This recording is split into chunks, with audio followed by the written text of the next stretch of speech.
Um feliz sábado a toda a igreja adventista aqui de Vinhedo. É um prazer estar vindo novamente aqui nesse lugar. A primeira vez que eu vim faz muitos anos.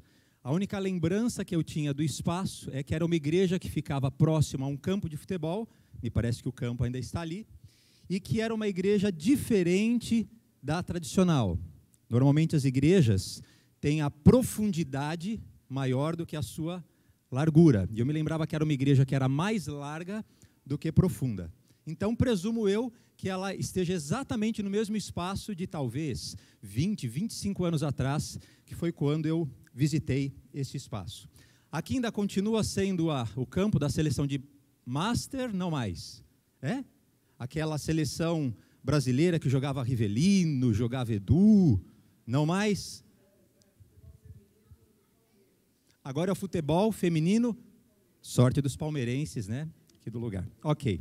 Meus queridos, eu peço desculpas pelo horário, nós saímos de São Paulo. Normalmente essa é uma viagem de 1h20. Acho que nós gastamos 2h15 para conseguir chegar aqui. Na zona norte de São Paulo, nós só descobrimos depois, porque a marginal inteira, para quem conhece São Paulo, saímos da zona leste, a marginal inteira estava parado, o que nem em dias de semana costuma ser dessa forma. E nós descobrimos que está tendo um campeonato mundial de Fórmula E, ali na região do Sambódromo, e isso ocasionou um congestionamento que ia até a região da Penha, quando nós entramos às 9 horas da manhã, ali mais ou menos, né, às 9 horas, 9h10, estávamos entrando na marginal. Pois bem, muito obrigado, vamos correr para entendermos o preâmbulo, porque a mensagem em si é uma mensagem aparentemente curta, mas ela só terá significado se nós entendermos esse preâmbulo que eu preciso passar. A equipe ali do fundo vai me ajudar nesse processo através de um PowerPoint. Mas antes eu queria só perguntar algo. O que faz um grande líder? Se você tivesse que conceituar alguém que você considera como importante, uma pessoa que lidera, o que faz um grande líder? Uma característica. Exemplo, ok? Exemplo do quê? Que tipo de exemplo você esperaria de um grande líder? Uma pessoa amorosa? Uma pessoa capaz? A mistura de ambos? Pois bem, quando você vai estudar um pouco sobre administração, eles normalmente criam 5 segredos para o sucesso de um projeto. 5 segredos. 2 desses segredos, 2 segredos eu gostaria de abordar com vocês. Um deles é, não basta você ter o produto certo, você precisa ter o produto certo, mas precisa lançar o mesmo na hora certa. O mundo de Hollywood é muito comum acontecer o que eu vou propor agora. Às vezes você tem uma obra cinematográfica fantástica, mas no ano de lançamento dela, saiu uma outra que é ainda mais fantástica do que ela. 5 anos antes e 5 anos depois, nenhuma outra obra vai se equiparar àquelas duas. Mas como as duas chegaram juntas, toda vez que você vai falar do campeão, você lembra do primeiro e não se lembra daquele segundo. Quem aqui conhece o maestro, já falecido brasileiro, Heitor Villa-Lobos? Quase todos aqui, um grande músico brasileiro. Agora, quem conhece e já ouviu as obras de Camargo Guarnieri? Viu só? 4 pessoas talvez levantaram a mão. Você sabia que Camargo Guarnieri é considerado talvez o maior músico lá fora de produção erudita? Ele só teve um problema. Ele nasceu na mesma época que Heitor Villa-Lobos. Villa-Lobos se tornou o grande astro de sua época e Guarnieri, cujo nome do meio era Mozart, acabou sendo o seu segundo colocado. E dentro desse processo era o cara certo na hora errada. O tempo certo é muito importante. E há um segundo elemento na administração que também é bastante importante. Preste bastante atenção agora. Planejamento. Porque quando você planeja algo, você tem que ter um plano B, por melhor que seja o seu plano. Não, mas eu não preciso de um plano B. O meu plano é o ideal. Eu já pensei em todas as possibilidades. Ainda assim, crie um plano alternativo. E queridos, Deus é mestre em planos alternativos. Diga-se de passagem que o plano da redenção é um plano alternativo. Esse não era o plano original. O plano principal do Senhor para a raça humana qual era? Crescei, multiplicai-vos, enchei a terra e vivam bem nesse local que eu estou dando para vocês. Pouco tempo depois, estava lá o Senhor com um plano alternativo para agora consertar, remendar algo que eles haviam escolhido. Mas lembre-se que o plano alternativo, para ser eficiente, você não consegue planejar ele depois. Ele tem que ter sido já planejado lá atrás, para que ele funcione. Pois bem, por favor, coloque aqui para nós o PowerPoint. Eu vou te pedir, você vai ter que ficar dando os cliquezinhos aí no PowerPoint, porque eu acabei não pegando o controle aqui da frente. Pode colocar para nós. Muito bem? Isso, segura aí um pouquinho. Ok, pode segurar aí, pode colocar o texto. Maravilha. Eu vou provar para vocês em 5 minutos, tá bom? Para nós podermos entrar no tema principal, os planos principais que Deus teve e a necessidade de um plano alternativo. Eu vou falando aqui da frente e a turma ali do fundo vai me acompanhando. Gostaria de ler com calma cada um desses textos, mas acho que não será possível em função do tempo. Então eu vou deixar para nós lermos os textos principais. Em Números capítulo 13.27, verso 27, Deus apresenta o seu plano principal. Deus tira o povo da terra do Egito, e o plano principal era fazer com que eles chegassem em uma terra que, de acordo com o Senhor, manava leite e mel. Esse era o plano principal. Às bordas da entrada, Moisés envia os espias, pode colocar para a gente, o próximo, e quando os espias trazem um relatório, eles trazem um relatório dizendo, é verdade, essa terra mana leite e mel, porém, e eles trazem um relatório tão negativo que o Senhor acha importante colocar em prática o seu plano alternativo. Ok, tá certo. Vocês não vão entrar mais na terra prometida. Já que vocês não têm condições de entrar, são gigantes, descendentes dos Enaquins, ok, vamos voltar para onde nós estávamos, eu tenho um outro plano para vocês. Esse não era o plano original do Senhor. O plano original do Senhor era que depois de aproximadamente 1 ano, depois de ter entregue as tábuas no Monte Sinai, depois de ter caminhado, depois de ter enviado os espias, o plano do Senhor era entrar na terra prometida, encarar aquele problema e receber tudo o que viria a partir de então. Mas como o povo não estava preparado, o Senhor criou um plano alternativo. E o plano alternativo está lá, os 40 anos do deserto. O interessante é que quando o Senhor tinha um plano principal, eu vou usar um pouco, eu sei que talvez os jovens acompanhem mais esse processo de linha do tempo, né, essas coisas, mas olha só, se o plano principal do Senhor tivesse sido seguido, nós teríamos uma linha do tempo diferente da que você conhece. Mas isso não foi o que aconteceu. Como não foi o que aconteceu, aquele plano alternativo agora se torna o plano principal do Senhor. Porque ele é obrigado a se adaptar a essa nova linha do tempo. Não era isso que ele tinha planejado para a vida daquelas pessoas. Mas como eles optaram por isso, ok. Então agora eu, Senhor, vou me adaptar a essa nova realidade de vocês. Então agora, o novo plano principal é esse. Vamos ficar 40 anos no deserto. Aconteceu alguma coisa aqui com o microfone? Parece que eu estou dentro de uma caixa. Uma vez dentro, obrigado, uma vez dentro desse novo plano, agora é estabelecido um sistema de governo, teocracia. Passamos pelo período dos juízes, e o último juiz de Israel é Samuel. E Samuel acredita que agora, dentro dessa possibilidade, né, já dentro da terra prometida, é assim que o povo vai prosseguir. Mas, de novo, o plano principal do Senhor precisa ter um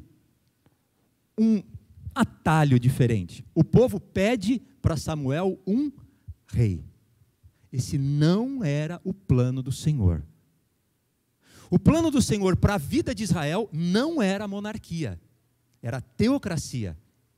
Mas já que eles escolheram, então Deus diz para Samuel, fique em paz, Samuel, não é a vocês Não é você que o povo está rejeitando, é a mim. E então agora acontece uma troca e um novo plano alternativo. Mesmo cientes de tudo que esse plano iria trazer, a monarquia agora passa a ser o novo plano do Senhor. Não era a linha do tempo que o Senhor tinha escolhido lá atrás. Mas lembrando que a terra prometida naquela época já tinha sido um plano alternativo, de um plano alternativo, de um plano alternativo. E agora então este plano alternativo se torna o novo. O plano do Senhor agora qual é? É então que os reis governem em Israel. Saul. Mas depois de Saul, Davi, o homem segundo o coração de Deus. E depois de Davi, Salomão, o ápice da história de Israel. Parece que essa nova linha do tempo vai se realizar. E o sonho dessa nova linha do tempo era fazer o seguinte: tornar Jerusalém o centro de todo esse planeta. Nações viriam, assim como a Etiópia foi visitar Israel para conhecer um pouco mais. Esse era o plano, Jerusalém como centro. E Ezequiel, o profeta Ezequiel, às vésperas do exílio, ele diz isso. O plano do Senhor para esta cidade é que ela fosse o centro das nações, mas não foi isso que ela escolheu. E então, de novo, a necessidade de um plano alternativo. E agora eu preciso que vocês leiam comigo. Por favor, rapidamente vamos abrir Jeremias capítulo 25. Qual foi o novo plano alternativo criado pelo Senhor? Jeremias, profeta pré-exílio, capítulo 25, versos 1 e 2. Todos encontraram? Leio assim. Palavra que veio a Jeremias acerca de todo o povo de Judá, no 4º ano de Joaquim, filho de Josias, rei de Judá, ano que era o 1º ano de Nabucodonosor, rei de Babilônia, o qual anunciou Jeremias, o profeta, a todo o povo de Judá e a todos os habitantes de Jerusalém, dizendo... E aí Jeremias vai explicar, né? Tem todo um preparativo, mas o verso que nos importa está um pouco mais embaixo, verso 8 em diante. Portanto, assim diz o Senhor dos Exércitos, visto que vocês não escutaram as minhas palavras, eis que eu mandarei buscar todas as tribos do norte, diz o Senhor, e vou buscar também a Nabucodonosor, rei de Babilônia, meu servo, e os trarei contra esta terra, contra os seus moradores. Verso 10, farei cessar entre eles a voz de alegria.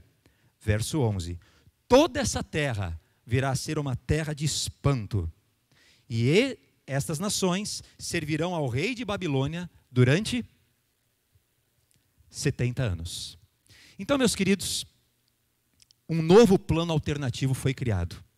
Jerusalém, que era para ser o centro de todas as nações, vai ser destruída. Aí o povo esperneou, não, isso não vai acontecer. Isso vai acontecer. Ezequiel levantou dizendo isso, Isaías falou isso, Jeremias falou isso. Não vai acontecer. Vai acontecer. É isso que vai acontecer. Jerusalém não será mais o centro das nações. Ela vai ser destruída. As pessoas daqui serão levadas para dentro de Babilônia. Uma parte do povo, é claro, ficaria para trás. Mas vocês vão morar lá, diz Ezequiel. Construam casas, plantem vinhedos, se estabeleçam nessa cidade, porque vocês vão ficar aí 70 anos. Mas o próprio profeta Jeremias diz o quê? Verso 12. Acontecerá que, quando se cumprirem os 70 anos, então eu vou castigar o rei de Babilônia e vou trazer todos vocês de volta. Preste só atenção nesse detalhe. Isso aconteceu em que ano do rei de Judá? 4º ano do rei Joaquim. Que ano de Nabucodonosor? 1º ano de Nabucodonosor. Tudo bem? Memorizou? 4º ano do rei de Judá, 1º ano do rei de Babilônia. Pode colocar, por gentileza, o próximo slide. Acompanhe rapidamente essa leitura, só para você se localizar aí. Daniel, capítulo 1. Vamos lá. Daniel, capítulo 1. Quase todo mundo conhece esse texto, mas eu faço questão de ler.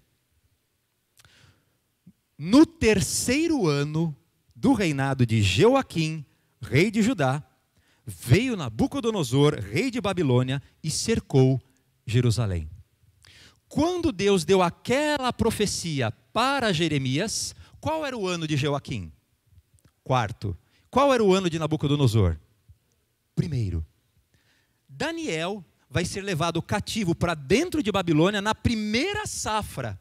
Só que era ainda que ano de Jeoaquim? 3º. Era um ano antes do 4º ano. Era o 3º ano. Mas como assim? Como é que Nabucodonosor, se lá era o 1º ano de Nabucodonosor, aqui Nabucodonosor já estava ano de corregência? Seu pai Nabonido, líder de Babilônia, leva Nabucodonosor, ok? Pegam uma parte do grupo, leva essa parte para dentro de Babilônia, e dentro deste primeiro grupo, quem vai? Daniel. Tanto é verdade que quando Daniel já está estabelecido dentro de Babilônia e vai ter o famoso sonho da estátua, capítulo 2, verso 1. Que ano era do rei Nabucodonosor? Era o 2º ano do seu reinado. Tudo bem? Nos encaixamos dentro da história, na linha do tempo, até aí está tudo claro? Ok? 3º e 4º ano, Nabucodonosor no início do seu reinado, Daniel ainda um jovem, é o primeiro, ou um dos primeiros, a entrar dentro dessa nova realidade que Judá escolheu. E agora este novo, ele precisa se estabelecer, casas, vinhedos. E sabe quanto tempo, meus queridos, Daniel viveu? A Bíblia não fala sobre a morte de Daniel, não fala. Mas ela te dá um indício, pelo menos um indício de até que ano ele viveu. Capítulo 1, verso 21. Leia aí. Capítulo 1, verso 21. E Daniel continuou até o 1º ano do rei Ciro. E se você virar, Daniel tem poucos capítulos, se você virar mais um pouquinho, você vai perceber que uma das visões que Daniel teve, ele já estava no 3º ano de Ciro. Daniel, capítulo 10, verso 1. No 3º ano de Ciro, rei da Pérsia, foi revelado a Daniel. Meus queridos, no 3º ano de Ciro, o povo de Judá, já não estava mais em Babilônia, eles já tinham ido embora. Daniel não. Vamos prosseguir. Tudo bem até aqui? Posso dar o próximo passo? Pois bem, lemos então, coloque para nós, por gentileza, o próximo verso. Daniel capítulo 9, versos 1 e 2. Após 70 anos dentro de Babilônia, um dia Daniel está estudando os textos, e quando ele está lendo o livro do rolo de Jeremias, ele se depara com o texto que você leu hoje comigo. 70 semanas, o povo vai ficar debaixo do poder do rei Nabucodonosor. Porém, após esses 70 anos, e diz a Bíblia em Daniel capítulo 9, versos 1 e 2, que Daniel entendeu pelo profeta Jeremias, que agora já se tinham passado 70 anos. Ora, se já passaram 70 anos, o plano principal do Senhor é que nós voltemos para onde? Para Jerusalém. Esse era o plano do Senhor. Meus queridos, só um detalhe. A essa altura do campeonato, olha só, eu vim aqui depois de 20 anos. A lembrança física que eu tinha da igreja de vocês era inferior à beleza atual, ok? A igreja de vocês é muito bonita, janelas com as quais é um vidro fumê, me parece, com o qual a gente enxerga o lado de fora. Aqui enxergamos algumas árvores. Era inferior à expectativa que eu tinha frente à realidade que eu alcancei. Eu esperava talvez encontrar uma igreja mais simples, como eu vi muitos anos atrás. A expectativa que eu tinha era menor do que a realidade. Mas isso não é o que acontecia com eles. 70 anos depois, Jerusalém era um caos. Somente as pessoas mais simples Nabucodonosor tinha deixado na terra. E para tomar conta da terra, os nobres, os importantes, os abastados, Nabucodonosor levou todos em safras diferentes, levou tudo para dentro de Babilônia. E agora, 70 anos depois, voltem para lá. Para onde? Para aquela cidade que está com o muro quebrado, para aquela cidade que não tem mais casas, para aquela cidade que não tem mais o templo. está destruída a cidade. Mas o plano do Senhor era: voltem para lá, esse é o meu plano, eu vou fazer o resto por vocês, mas vocês precisam voltar. E então é de se imaginar que o povo judeu, né, pegou essa realidade com todas as forças para voltar. Vamos ver o que aconteceu. Abra o livro de Esdras, capítulo 1, e você vai perceber que isso vai acontecer num ano importante. Esdras, capítulo 1, versos 1 a 4. Esdras. Lembrando que a história de Esdras é posterior à história de Daniel. Esdras capítulo 1, versos 1 e 2, eu vou ler. No primeiro ano de Ciro, rei da Pérsia, pausa. Daniel capítulo 1 entrou no início do reinado de Nabucodonosor, vai ficar 70 anos dentro de Jerusalém, e o capítulo 1 disse que pelo menos ele ficou vivo até que ano? Até o primeiro ano de Ciro. Esdras começa assim: no primeiro ano de Ciro, rei da Pérsia, quem está vivo? Daniel, ok? O cara que passou por todo esse período, ele está vivo.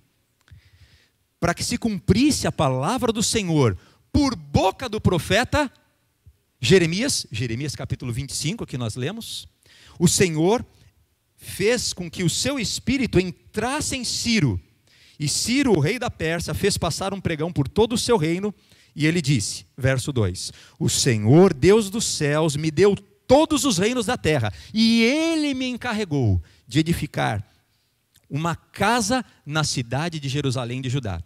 Quem dentre vós, verso 3, é do seu povo, seja seu Deus com ele e vá para lá. Caramba, sabe quem que está dizendo isso? É o presidente da nação.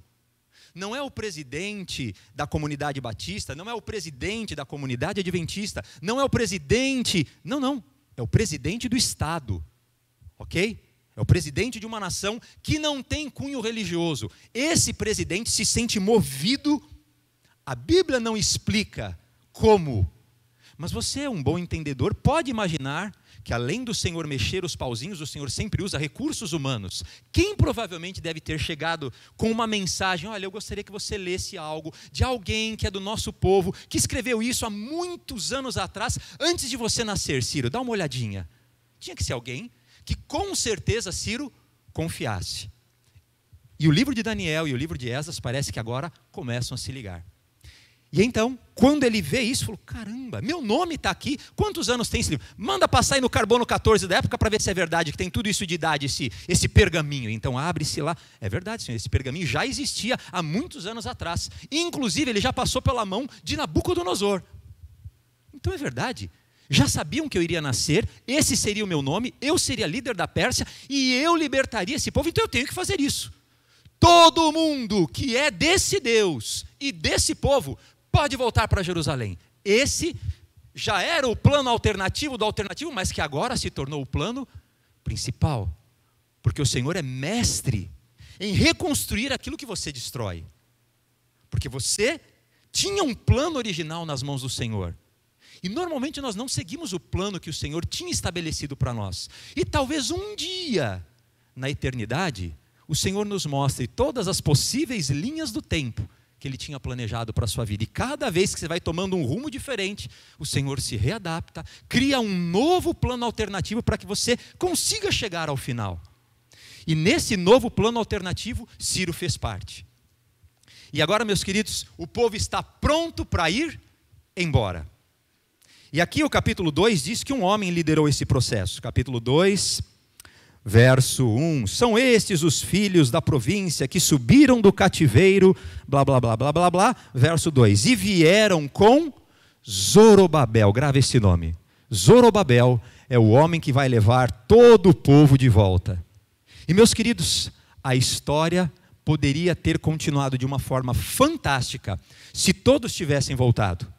Mas se você virar o capítulo 2 e ler a quantidade de pessoas, você vai perceber que isso não podia ser o povo todo. Porque vão voltar, meus queridos, aproximadamente, não, tem um número exato, não é aproximado, tá? Se você somar os 3 grupinhos ali que voltaram, 49.897 pessoas voltaram. mas isso estava longe de ser todo o povo. Tanto é verdade que anos mais tarde, Esdras vai ter que fazer uma nova volta. E anos depois, Neemias vai fazer um novo retorno para ver se o povo vai todo embora. Querem ver? Coloque ali para nós, por favor.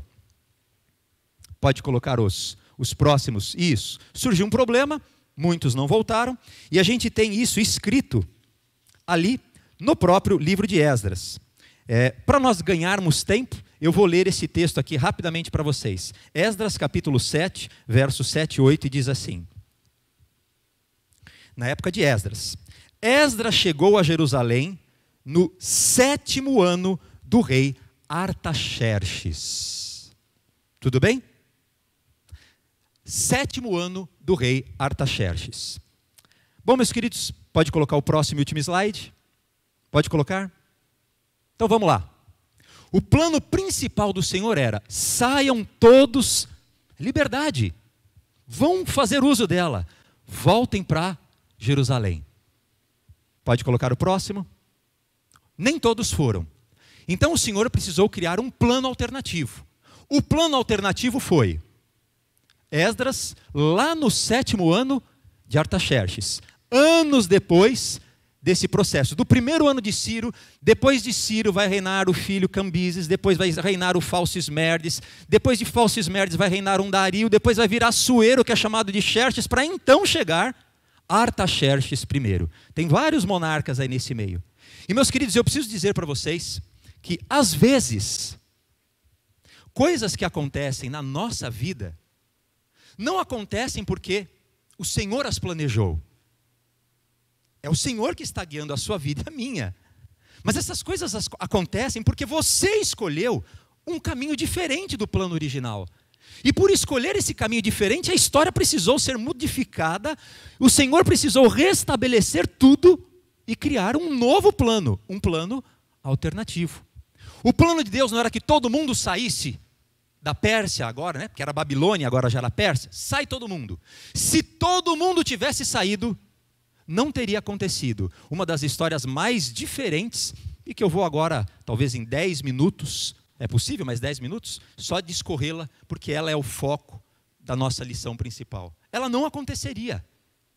Aliás, o livro que nós vamos ler nos próximos minutos não existiria se o Senhor tivesse conseguido colocar em prática o seu plano principal, porque não ia ter mais ninguém na Pérsia. Sabe aquele amigo que é muito legal, que é muito bacana, mas vive cheio de problemas? E você, só por ser amigo dele, acaba tendo problemas? Pois bem, existe uma frase, claro que aplicada em outro contexto, mas que, olha, todos esses problemas que eu estou enfrentando, eu só estou enfrentando porque eu estou com você. Porque se eu estivesse sozinho, eu não estaria enfrentando isso, ok? Mas como você é meu amigo, como você é meu companheiro de jornada, então eu vou enfrentar. Mas eu estou vencendo um problema que eu não precisaria vencer se eu estivesse só. É exatamente isso. A história que você vai ver, ela não existiria, porque não teria ninguém onde?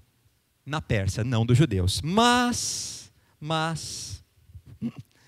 alguns judeus não seguiram o plano do Senhor. O quê? Voltar para lá? A gente está muito bem estabelecido aqui em Vinhedo. Para que voltar para São Paulo? Moramos numa boa casa, moramos num bom lugar, temos tudo o que precisamos. Mas o chamado original de você, porque o Senhor te deu, era lá? Ok, é só uma metáfora, tudo bem? O chamado que o Senhor havia te dado era num outro local? Era só um período que você deveria passar onde você está? Então o que você está fazendo aqui? Não, mas eu já me acomodei aqui. Aqui eu construí casas, aqui eu construí vinhedos, aqui eu criei os filhos. É isso que o Senhor esperava de você? Porque não era isso que o Senhor esperava do povo judeu. E por terem ficado lá, vai acontecer algo que não era esperado. Pode colocar para nós. E Esdras capítulo 4 faz uma menção a isso. Quando Esdras está contando a história de todo o povo, os problemas com o templo, ele inclusive fala: Realmente, na época de Zorobabel, tivemos problema na construção do templo, depois surgiu um pouquinho mais de problema.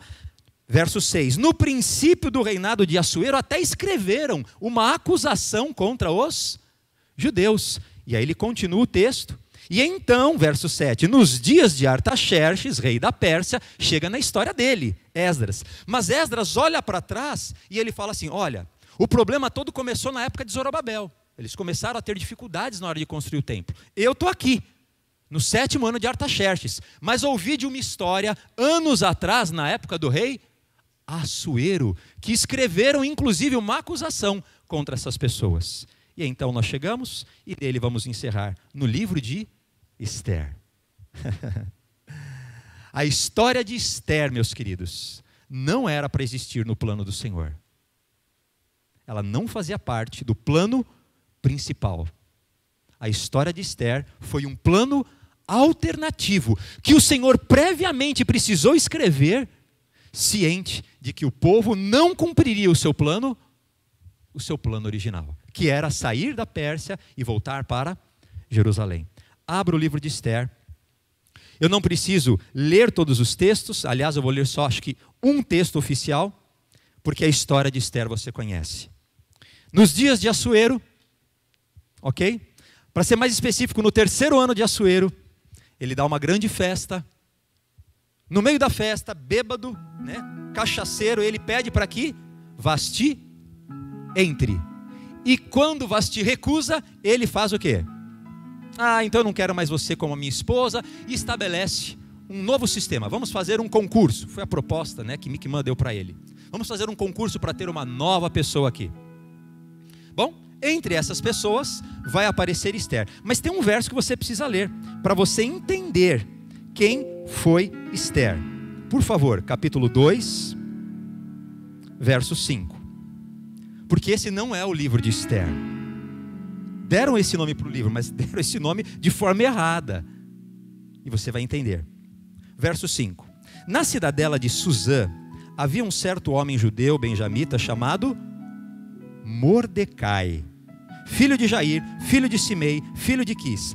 Ele fora transportado de Jerusalém com os exilados, que foram deportados com Jeconias. E ele tinha uma sobrinha chamada Esther. Mordecai, conforme a versão que você lê, estava lá na Babilônia. Provavelmente conheceu Daniel, Ananias, Misael, Azarias. Viu o grande desfecho da história. Viu provavelmente, ou ouviu, né, sobre a fornalha. Ouviu falar do grande feito de Daniel na época do sonho. Viu Babilônia cair. Viu Dario começar a reinar. Viu e ouviu a história de Daniel na cova dos leões. E a despeito de tudo isso, quando Ciro passou a reinar, e motivado talvez por Daniel, veio a ordem, voltem para Jerusalém. O que Mordecai faz? Um bom homem, um homem do Senhor, um homem justo, um homem honesto. O que ele faz? Não faz. Ele fica. Ele não vai. Lição: boas pessoas, bem intencionadas, justas, tomam ainda decisões erradas. Boas pessoas, bem intencionadas e justas, podem tomar decisões erradas. E a decisão que Mardoqueu tomou naquele dia de ficar, ia simplesmente modificar por completo a história do seu povo. Porque se ele tivesse ido embora e como líder levado todos os demais, não teria decreto algum para ser proclamado. Mas ele não fez isso. Ele ficou em Judá. Bom, meus queridos, isso aconteceu no 3º ano de Assuero. E agora a Bíblia vai contar uma coisa como se fosse um pedacinho de papel assim, do nada. Olha o que ela conta. Olha só, eu acho fantástico. Capítulo 2, versos 21 a 23. Só nesses 3 versos ela vai contar a essência do livro, que não é a história de Esther. Naqueles dias, 3º ano do rei Assuero. Naqueles dias, leia comigo aí, verso 21.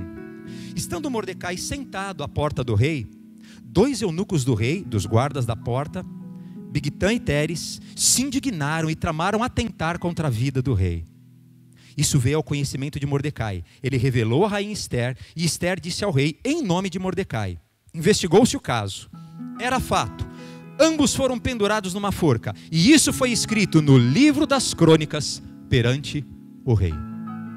Você está esperando o próximo verso, eu também. E Mordecai foi eleito seu governador. Mas o verso seguinte é como se desse um stop nessa história e diz: depois destas coisas, 3º ano do rei Assuero. Assuero engrandeceu Amã, o exaltou, o colocou acima de todos os príncipes. E Amã encontrou um problema. Diz aqui o verso 2, que toda vez que Amã saía à rua, Mordecai não se curvava. Não vou me curvar perante você. Você não é digno daquilo que você usufrui como líder. Entenda que não é só um processo de adorar um outro, não é adoração que está em voga, é reconhecimento de quem Amã representa. Porque os judeus se prostravam sim perante reis, desde que isso fosse apenas uma manifestação hierárquica e não uma manifestação de adoração. Amã não estava requerendo uma adoração, mas ele não reconhecia, Mordecai, que ele era digno de ocupar o cargo que ele ocupava. Abaixo do rei, você é o principal homem, sendo quem você é, e Mordecai não se curvava, e ele não se conformava com isso. E por causa disso, Amã se reúne com algumas pessoas e fala assim: eu quero saber quem é esse desgraçado desse homem. Isso aí é um judeu. O quê? É um dos que ficaram lá daquela geração do antigo reino da Babilônia. Ah, é? Esse cara é ainda um dos presos da época de Nabucodonosor. Pois eu vou acabar com ele. E não vou acabar só com ele, eu vou acabar com todos os dele. E meus queridos, então, o capítulo 3 vai descrever um processo quase surreal de como eles estabeleceram esse plano. Diz aqui no verso 7 que eles lançaram Pur. Você sabe o que é lançar Pur? É lançar sorte, ok? Qual é o seu nome? Victor. Hoje em dia seria algo similar assim: Ricardo, Victor. Eu peço par, você ímpar. Par, ímpar. 7 a ímpar, você ganhou. Nós lançamos o quê? Sorte. Só que havia um outro sistema de lançar sortes. E olha só, eles estavam tão compenetrados do que eles iam fazer, que Amã queria ter certeza de quando destruir o povo. Então ele falou: hoje nós estamos no 12º dia do 1º mês, mas olha só, do 7º ano do rei Assuero. É isto? Desculpa, não. No 12º ano do rei Assuero. Verso 7. No 1º mês, mês de Nissan, no ano 12º do rei Assuero, lançamos Pur. E ele foi lançando Pur. Qual vai ser o dia da morte? Será o dia 13. Eu vou fazer uma correlação com os nossos meses para ficar mais fácil, ok? É 13 de janeiro? Lançaram? Não. 14 de janeiro? Não. 15 de janeiro? Não. 16, 17, 18, 19. E a sorte não caía para nenhuma das datas que eles foram escolhendo. E queridos, eles foram escolhendo uma por uma, do dia 12 do 1º mês, do 12º ano de Assuero. E eles foram. Já estavam no 12º mês. 12 meses. Lançaram sorte mais de 300 vezes. Ricardo, por que você está contando esse detalhe? Porque a palavra conta.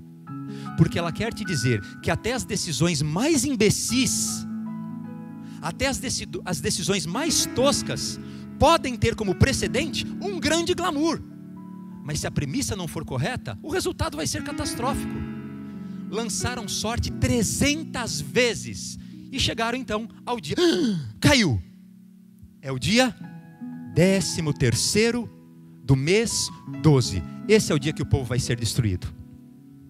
E quando eles chegaram a essa decisão, verso 12, no dia seguinte, dia 13 do mês 1, reuniram todos os secretários. É claro que ele já falou para o rei o que ia fazer, tudo foi aprovado, e ele manda aquela notícia. E agora, entre todas as províncias, chega a notícia de que todos os judeus serão destruídos. Mordecai, desesperado, percebe que parte desse processo está acontecendo por culpa de quem? Dele. Porque se eu não estivesse aqui, essa história aconteceria? Se não houvesse judeu na Pérsia, Amã teria alguém para se indispor? Não. Aonde deveria estar Mordecai? Lá reconstruindo o templo, lá reconstruindo casas. Mas como ele optou, o Senhor precisou criar um plano alternativo. E agora eu quero encerrar, porque eu acho fantástico o plano que o Senhor criou. Lá atrás, no 3º ano de Assuero, aconteceu o episódio com Vasti. As moças entraram em preparação, e só no 7º ano, Esther se tornou sua rainha. Mas nós estamos no ano 12º.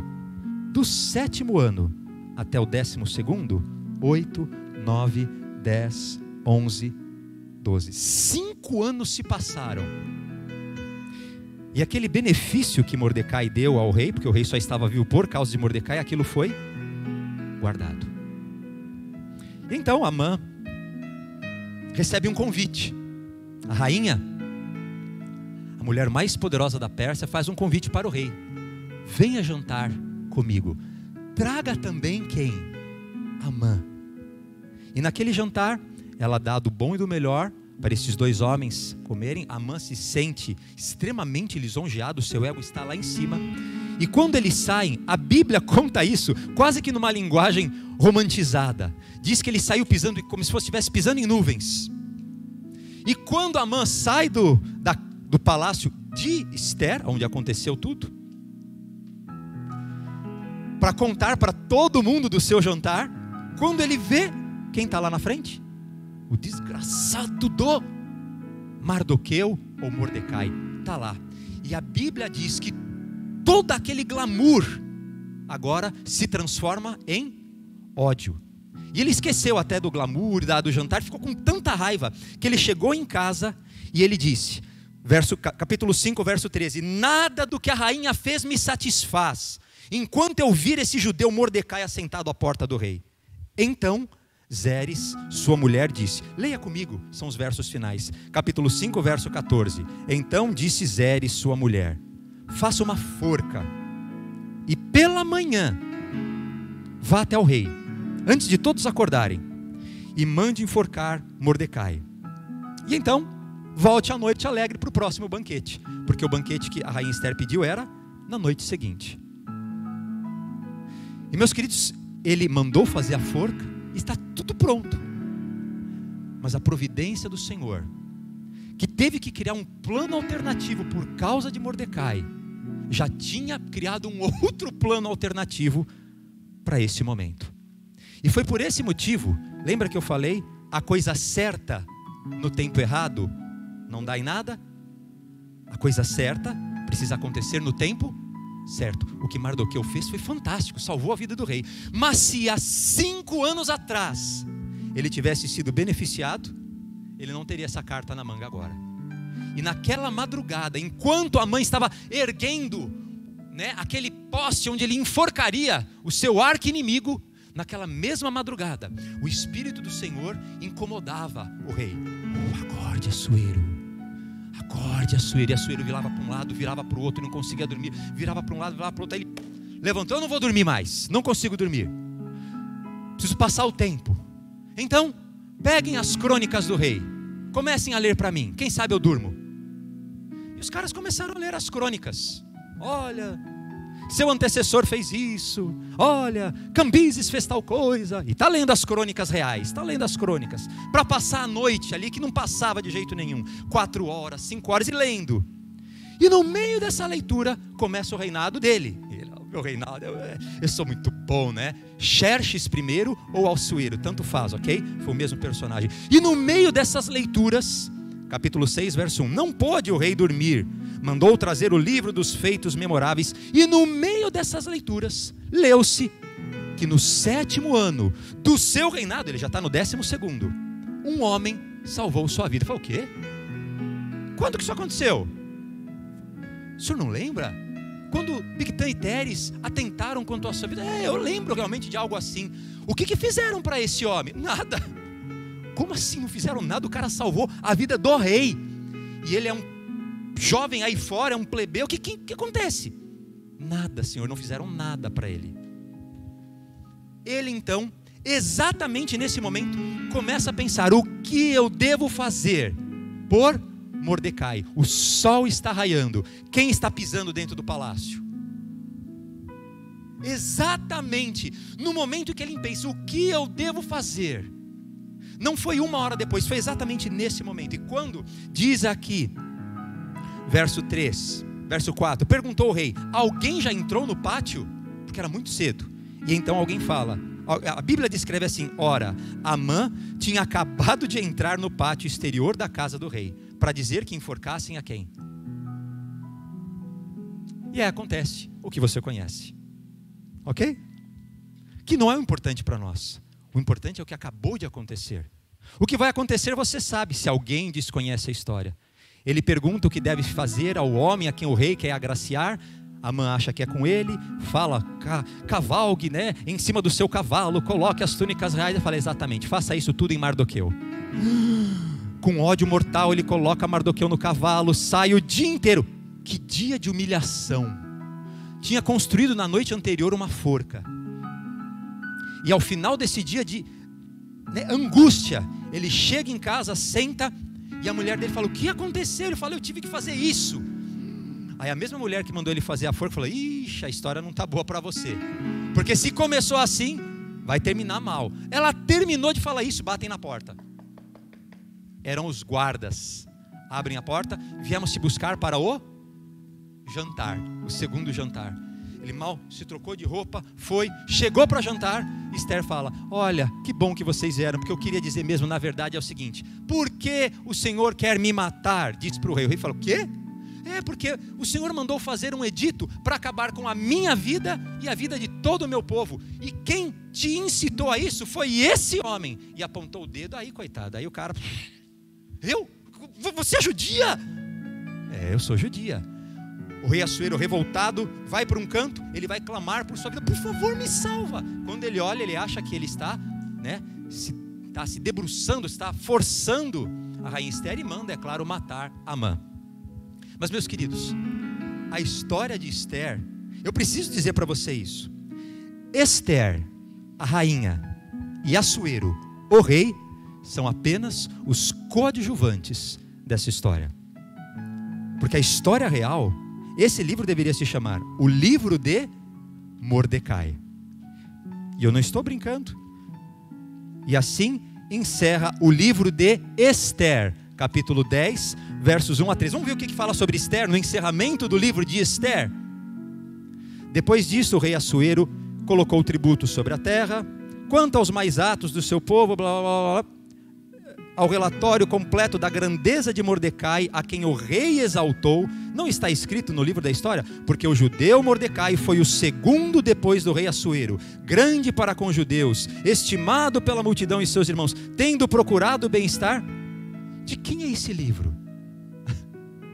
De quem é a história que originou a história desse livro? Por causa de quem foi esse plano alternativo criado? Meus queridos, se há duas coisas, e com elas eu encerro, que denotam o sucesso de um grande plano, tem que acontecer no tempo certo e tem que ter um plano alternativo. O Senhor tem muitos planos alternativos, e provavelmente Ele já usou vários na sua vida e na minha vida. E algumas coisas só vão acontecer quando elas tiverem que acontecer. Porque lembre-se, plano alternativo e tempo certo. Houvesse Mordecai sido beneficiado 5 anos antes, judeus teriam sido mortos. Que o Senhor te dê a graça, te dê a habilidade de reconhecer os planos alternativos que Ele já criou na sua vida, por você não ter seguido o plano principal que Ele tinha estabelecido para você. E te dê a possibilidade de confiar em tal forma nesse novo plano, para ter ciência que ainda que você não seja reconhecido agora, no tempo certo, isso acontecerá. No tempo de Deus. Vamos orar? Deus eterno, Deus de misericórdia, Deus de paz, obrigado, Senhor, pela existência da Tua palavra. Obrigado, Senhor, pelos múltiplos planos que criaste para salvar Teu povo. Obrigado, Senhor, por desenvolver a história num tempo que não conhecemos, não entendemos, mas somente após, quando ele se torna passado, reconhecemos a beleza das decisões tomadas. Por isso, ó Deus, ainda que estejamos descontentes com algum momento atual, ó Deus, ainda que não entendamos elementos de nossa vida, nos ajude a confiarmos em Ti por aquilo que o Senhor já fez.